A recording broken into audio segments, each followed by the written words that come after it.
And 6 million of you have already made your voices heard, though, here in the Carolinas. Yeah, WCNC Charlotte is your election headquarters, and we're starting tonight with the last look.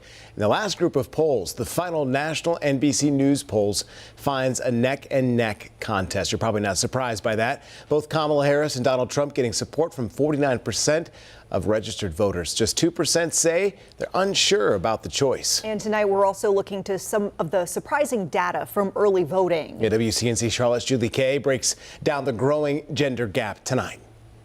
NBC News is compiling the data from the state's Board of Elections. Nationwide, it shows 53% of the votes cast so far are women. But the gap is even bigger here in North Carolina, with 55% of early votes being cast by women. So in theory, that could be good for Democrats who are banking on female voters, wanting to vote for a female candidate, and caring more about reproductive rights. I spoke to 2 young voters working on both sides who say it's more complicated. Over here, we've got some phone banking stuff going on. If you look to the polls or to the political texts you've likely been getting, you probably think this race is down to the wire. It's to the buzzer.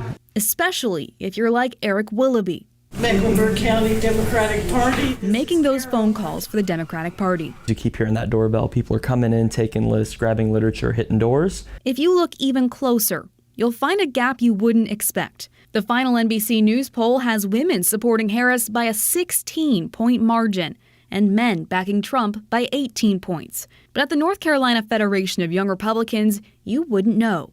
Quite honestly, most of our young Republican board are women. Polls might say Emily Stack is a rarity, a young woman who's conservative, who's not just voting red, but leading a group of other women to vote for Trump. She says they're prioritizing economic issues. It's an issue that kind of speaks to a lot of us across the board is, can I provide for myself? Can I provide for my family?